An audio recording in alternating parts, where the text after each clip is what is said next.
Hello students, today we will learn class 6 new NCERT book से chapter number first जिसका नाम है pattern in mathematics. पिछली video में हमने चैप्टर का ओवरव्यू किया था कि इस चैप्टर में आखिरकार हमें पढ़ने को है क्या क्या। तो आज हम चैप्टर को स्टार्ट करेंगे। So let's start. हमारा फर्स्ट टॉपिक है व्हाट इज़ मैथमेटिक्स। अब जैसे कि हम सभी मैथ्स तो पढ़ते ही हैं, पर कभी हमारे मन में आया कि मैथमेटिक्स आखिरकार है क्या।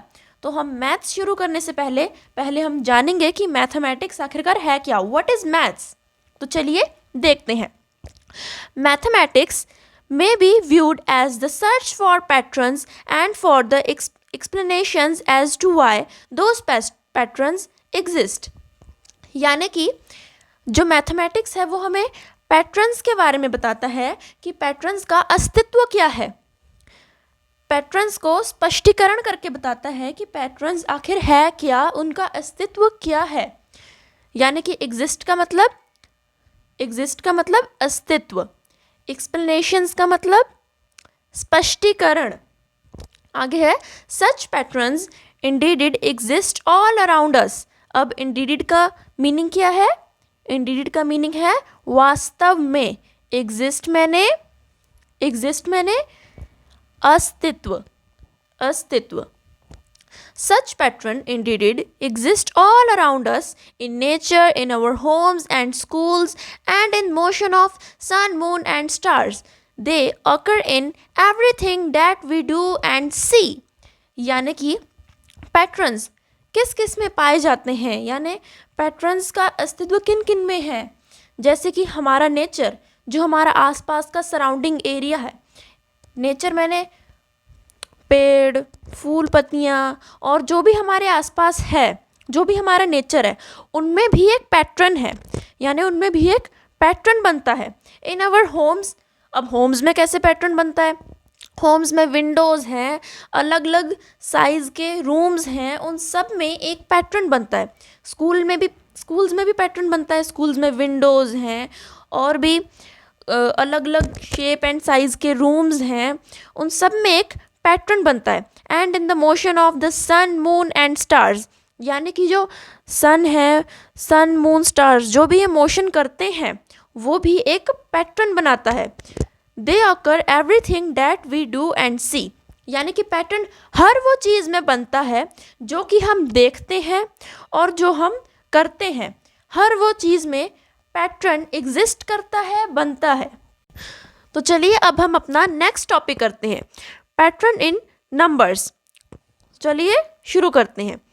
Among the most basic pattern that occur in mathematics are patterns of number, particularly patterns of whole numbers। अब occur का मतलब यानी meaning of occur, घटित होना। occur का क्या meaning है? घटित होना। तो चलिए अब हमें whole number देखते हैं कि whole number आखिरकार है क्या। whole number वो होते हैं जो कि 0 से शुरू होते हैं और चलते ही जाते हैं इनफाइनाइटली। जैसे कि 0, 1, 2, 3, 4, 5, 6, 7, 8, 9, 10 ऐसे ही चलते ही जाते हैं, वो कभी ख़त्म नहीं होते। ऐसे ही अब हमारा नेचुरल नंबर, कई बच्चे बहुत कंफ्यूज होते हैं वॉल नंबर और नेचुरल नंबर में। ऐसे ही जो नेचुरल नंबर है वो 1 से स्टार्ट होता है। कहाँ से होता है? 1 से स्टार्ट होता है, उसमें कभी भी 0 नहीं आता। वो 1 से स्टार्ट होता है और इनफाइनाइटली चलता ही जाता है। हम नेचुरल नंबर को हम काउंटिंग नंबर भी कहते हैं। जैसे 1, 2, 3, 4, 5, 6, 7, 8 इनफाइनाइटली नंबर्स, उसे हम नेचुरल नंबर कहते हैं। और वॉल नंबर वो नंबर्स होते हैं जो कि 0 से स्टार्ट होते हैं और चलते ही जाते हैं इनफाइनाइटली। 0, 1, 2, 3, 4, 5, 6, 7, 8 ऐसे वो चलते ही जाते हैं। अब आगे हम देखते हैं the branch of mathematics that studies pattern in whole numbers is called number theory। हम whole number को हम number theory भी कहते हैं। A list of numbers ordered on a list are called number sequence। अब number sequence क्या होता है? number sequence होता है जो numbers एक order में arranged हो, उसे हम number sequence कहते हैं। जैसे कि 1, 2, 3, 4, 5, 6, 7, 8 ऐसे ही नंबर्स अरेंज हैं अपने ऑर्डर में, तो उसे हम क्या बोलेंगे? Number sequence. वो एक लिस्ट है नंबर्स की, तो उसे हम क्या बोलेंगे? Number sequence. जैसे कि first number sequence that you learn is 1 2 3 4 5 6 7 8 9 10। हमने सबसे पहले नंबर सीक्वेंस हमने छोटी क्लासेस में क्या याद किया था?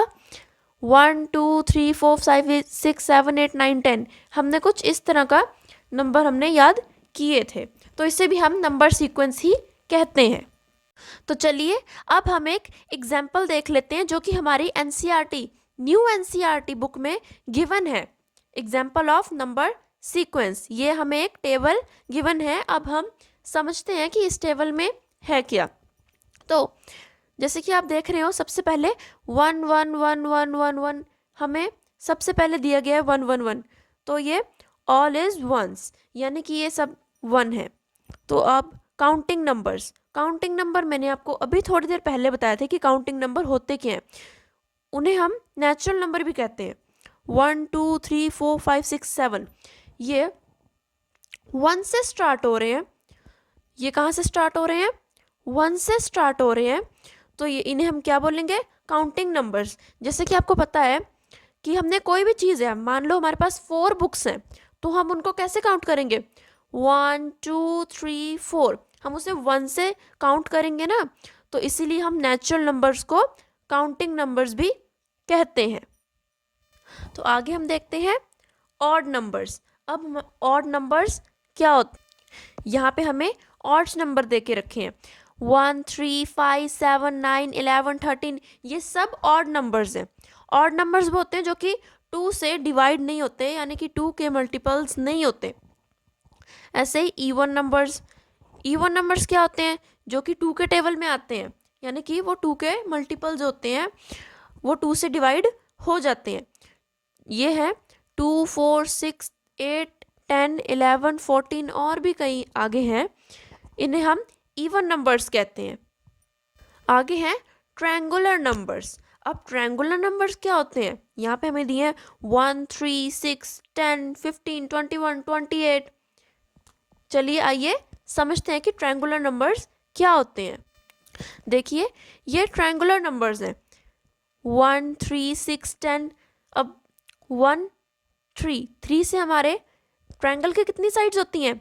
3 साइड्स होती हैं, तो हमने यहाँ पे 3 डॉट लगाए, तो ये क्या है? ये ट्रायंगुलर नंबर है।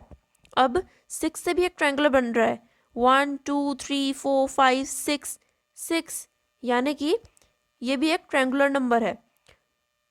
1 2 3 4 5 6 7 8 9 10, ये भी एक ट्रायंगुलर नंबर है, क्योंकि इससे हमें ट्रायंगुलर फॉर्म होता हुआ दिख रहा है।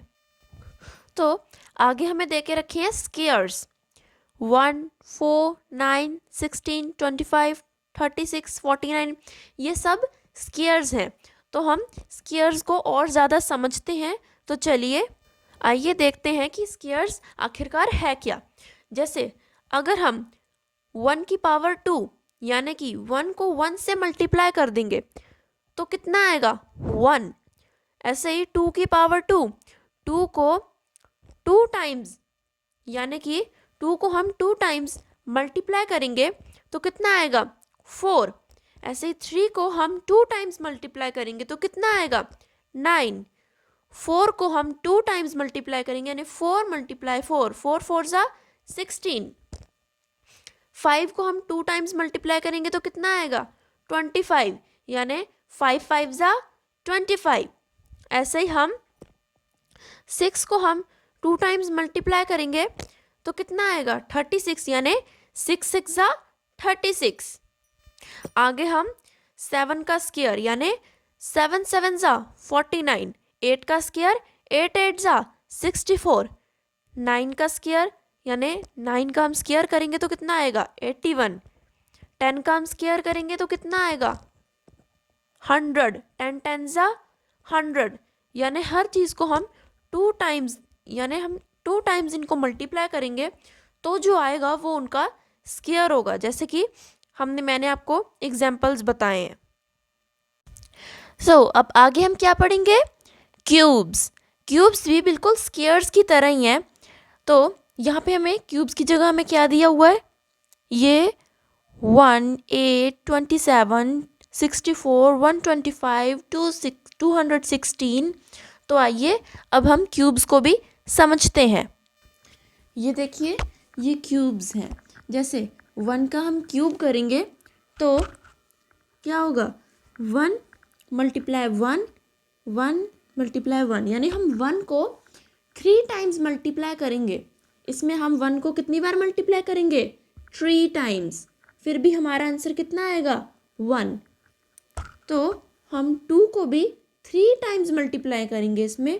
तो 2 2 ज़ा 4, 4 2 ज़ा 8, तो कितना आया हमारा, 8 आया। तो ये क्या है, ये 2 का क्यूब है। ये 3 को भी हम 3 टाइम्स मल्टीप्लाई करेंगे तो हमारा आंसर कितना आएगा, 27। देखो 3 3 ज़ा 9, 9 3 ज़ा 27। ये 4 को भी हम 3 टाइम्स मल्टीप्लाई करेंगे। 4 4 ज़ा 16, 16 4 ज़ा 64। तो ये 4 का क्यूब हो गया। 5 का भी हम क्यूब करेंगे तो ऐसे ही होगा, हम 5 को भी 3 टाइम्स मल्टीप्लाई करेंगे और हमारा आंसर कितना आएगा, 125। ऐसे हमने 6 का भी क्यूब किया, 6 को भी हमने 3 टाइम्स मल्टीप्लाई किया तो हमारा आंसर कितना आया, 216। ऐसे हमने 7 को भी 3 टाइम्स मल्टीप्लाई किया तो हमारा आंसर कितना आया, 343। ऐसे ही हम 8 का भी क्यूब करेंगे, यानी 8 को भी हम 3 टाइम्स मल्टीप्लाई करेंगे तो इसका क्यूब कितना होगा, 512।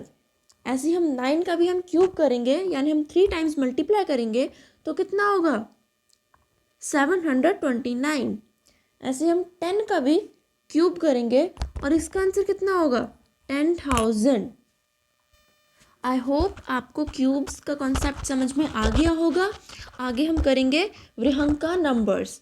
अब हम समझेंगे कि वृहंका नंबर्स आखिरकार होते क्या हैं। देखिए यहाँ पे हमें दिया हुआ है एक पैटर्न, 1 2 3 5 8 13 एंड 21।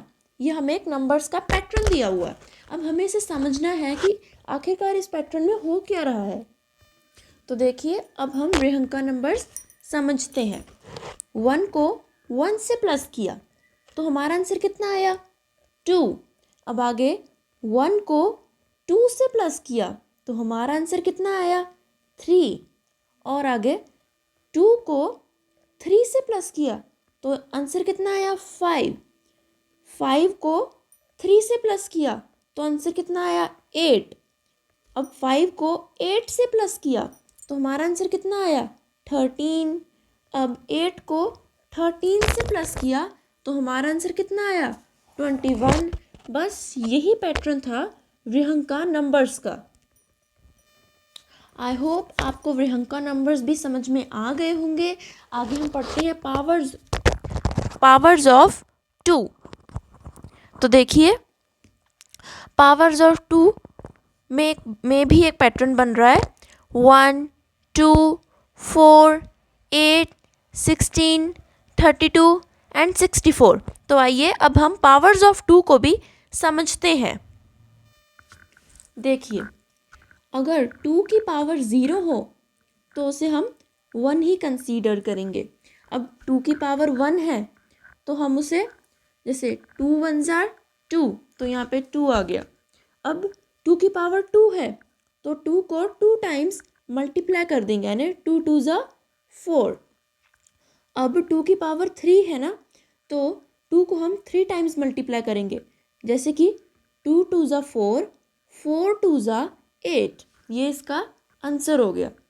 अब 2 को हम 4 टाइम्स मल्टीप्लाई करेंगे, क्योंकि यहाँ पे 2 की पावर 4 है तो हम इसको 4 टाइम्स मल्टीप्लाई करेंगे तो हमारा आंसर कितना आएगा, 16। आगे हम 2 की पावर 5 है तो हम 2 को 5 टाइम्स मल्टीप्लाई करेंगे तो हमारा आंसर कितना आएगा, 13। आगे 2 की पावर कितनी है, 6 है, तो हम 2 को हम कितनी बार मल्टीप्लाई करेंगे, 6 टाइम्स, और हमारा आंसर कितना आएगा, 64। आई होप आपको पावर्स ऑफ 2 का कंसेप्ट समझ में आ गया होगा। आगे हम समझते हैं पावर्स ऑफ 3 का कंसेप्ट। यहाँ पे भी आपको एक पैटर्न दे के रखा है 1, 3, 9, 27, 81, 243, 729। तो आइए अब हम पावर्स ऑफ 3 को भी समझते हैं। ये देखिए, ये जैसे हमने पिछली बार हमने किया था पावर्स ऑफ 2, अब हम कर रहे हैं पावर्स ऑफ 3। तो यहाँ पे भी 3 की पावर 0 है तो हम उसको 1 कंसीडर करेंगे। 3 की पावर 1 है तो हम उसे जैसे 3 1s are 3, तो यहाँ पे हमारा 3 आ गया। अब 3 की पावर 2 है तो क्या होगा, हम इसे 2 टाइम्स मल्टीप्लाई करेंगे। 3 3s are 9। यहाँ पे भी 3 की पावर 3 है तो हम क्या करेंगे, 3 3s are 9, 9 3s are 27। ऐसा ही 3 की पावर 4 है तो हम इसे 4 टाइम्स मल्टीप्लाई करेंगे 3 को, तो हमारा आंसर कितना आया, 81। आगे 3 की पावर 5 है तो हम 3 को 5 टाइम्स मल्टीप्लाई करेंगे और हमारा आंसर कितना आएगा, 243। ऐसे ही 3 की पावर 6 है तो हम इसे 3 को 6 टाइम्स मल्टीप्लाई करेंगे तो हमारा आंसर कितना आएगा, 729। तो देखिए, हमने पावर्स ऑफ 3 का भी कंसेप्ट अब हम समझ चुके हैं। आपको अच्छे से ये टेबल आपने रिवाइज कर लेना है। और अगर आपको मेरी वीडियो अच्छी लगे so please like and subscribe my channel. Thank you.